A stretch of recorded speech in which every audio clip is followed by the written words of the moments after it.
Hello there, my name is Felix Wenina and I'll be demonstrating how you model a 3D Mandelbulb fractal in Blender using geometry nodes that you can see on my right screen. First of all, I'm a member of Group 17 of our computer graphics unit in JQuat, and I'll demonstrate this as follows. First, you might be asking yourself, what is a Mandelbulb? What is a fractal? A fractal is a mathematical shape where the same pattern repeats at different scale, creating an infinite detail. Now I'll demonstrate this. This Mandelbulb that you see here, it is a fractal, and as I said, a fractal has the same pattern repeating at different scale. If I zoom in here, you'll be able to see just a bit here. Now let me zoom. You'll be able to see the same pattern. It's because Blender cannot allow me to zoom in further, but you can see this exterior pattern here is repeated differently inside.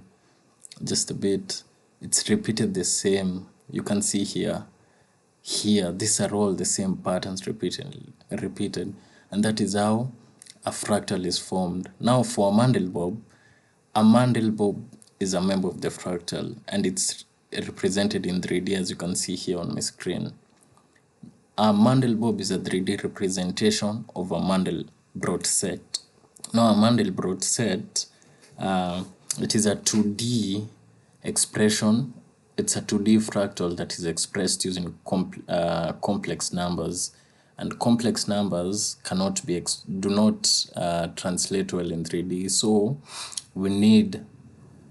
in order to make a 3D Mandelbulb set, there's a certain formula that you need to follow. There are various formulas that you follow, and which I'll summarize before I get to the geometry nodes.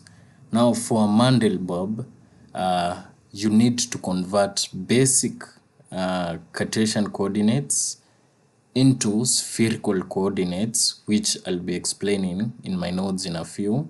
Then after you transform them into spherical coordinates, you express those spherical coordinates to the Mandelbulb formula, which I'll explain using why I used the nodes that I'm circling on my screen.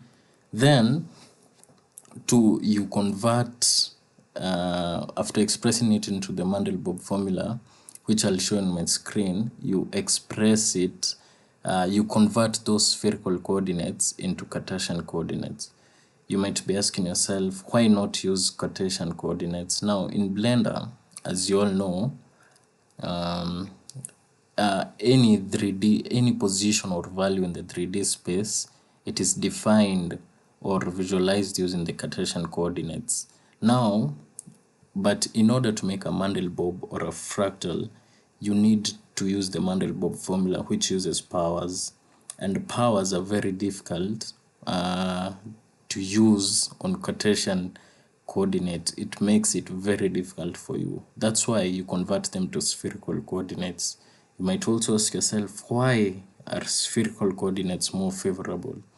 This is because spherical coordinates, they define position of a value using distance, which is r, which is distance from the center, and two angles, namely theta and phi. Theta is the angle from the vertical of an object, and phi is the angle around an object. Yeah, so that makes it favorable to use powers and more easier while using geometry nodes. So with that explanation, I'll dive into the technical functionalities that I used in the geometry nodes. As I said, to visualize an object, you'll need Cartesian coordinates, but you need to convert them to spherical coordinates in order to apply the Mandelbulb formula. Now, how do you convert them to spherical coordinates? You convert them using the formula that I'll display in a few. Yeah, so you convert them using the formula above, and To do so, use the length, divide, cosine, and arctan nodes. As I had mentioned, spherical coordinates are made of distance. Distance r, which is distance from the center. This is calculated using this length node. And divide and cosine calculates the angle theta, which is the vertical angle. And arctan 2, calculates angle phi. When you do so, you convert them directly into spherical coordinates. That's what I did here. As you can see, I subjected y into this. These are all connections here that I used during the nodes. Then after that, use the Mandelbulb formula, as I had said. After now they're in spherical coordinates form, you subject them to the Mandelbulb formula, which you can see on my screen. For the Mandelbulb formula, it involves using powers, and here is my power. My power is exponent. I use the power of exponent, which is 8. 8 is the most widely recognized power to use in the Mandelbulb formula. I'll just switch geometry nodes here and see here. I used 8.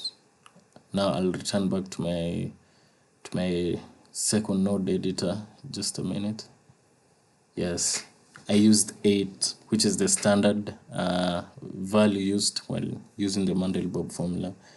And as you can see it in my screen, you subject the various distance and 2 angles to that power.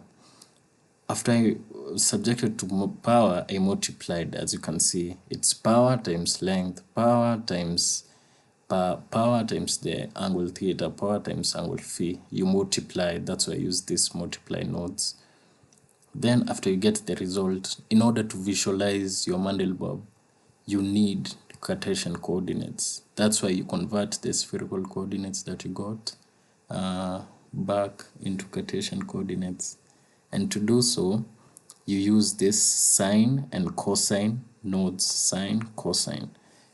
Now sine and cosine, their main value, they were converting the angles that I got here, that angle theta and phi for spherical coordinates, into Cartesian values. And again, I use this multiply nodes to combine those values. And after that, you can see here, combine xyz. Now this finalizes the transformation from spherical nodes to Cartesian coordinates, which now visualizes your Mandelbulb. But there's one thing. If you can remember what I said that a fractal is a mathematical shape whose patterns repeat. Now, in order to convert a Mandelbulb, or to be able to visualize this Mandelbulb in your screen, I didn't in order to visualize it, you need to iterate this transformation. As I said, a fractal is based on iterations, repeating. Mathematically, a fractal can be expressed by repeating the same mathematical process over and over again till you get your result. It's like you have a value, you subject it to a mathematical formula. Then after subjecting it to a mathematical formula, the result you subject it to the same mathematical formula over and over again. And that is how you get a Mandelbulb, and that is how you get a fractal. Now to do so, you have to repeat all these operations that you did. In short, you have to iterate them. Now that brings us to a second editor here. So what I did, I just grouped these transformations, all these, down from the values and angles to the Mandelbulb formula and converting back to the Cartesian coordinates, and I formed them into a node group. Now that node group, I iterated it 4 times. And that iteration is what visualized this fractal onto my screen, because I started off with a basic cube which contained the Cartesian coordinates. Then I converted that cube basically through those transformations and Mandelbulb formula into a fractal that you can see here on my screen. Yeah, and I'll show you an interesting detail here. You see the exponent, which I'm telling you is widely used in the Mandelbulb formula. Its value is 8. And when you increase or decrease it, it changes and gives you various fractals. Let me just demonstrate. As you can see, I'm increasing. Just a minute, let me zoom my screen. Yes, this value, if I decrease it, it becomes more defined and becomes more spiky. Yeah, if I decrease it, let me just decrease it.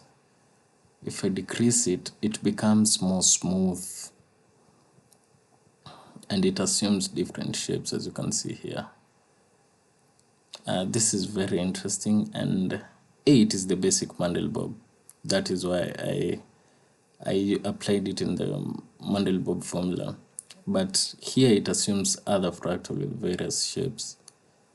Now this is because the purpose of that exponent used in the Mandelbulb formula, it defines the transformation of your values. The faster they transform,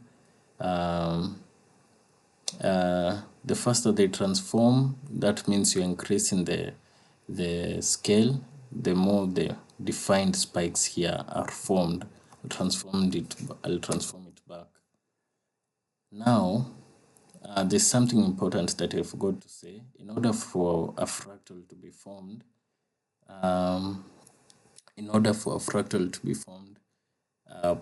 those when you perform iterations, as you can see here on my screen, those particles that escape do not form the Mandelbulb, but those particles that are bound or do not escape into infinity due to iterations, they are bounded and form the Mandelbulb. And those particles are now the ones that have formed this Mandelbulb that you see on my screen. Yeah, and basically that is how I use geometry nodes to transform a basic cube into this 3D Mandelbulb structure. Yeah, thank you.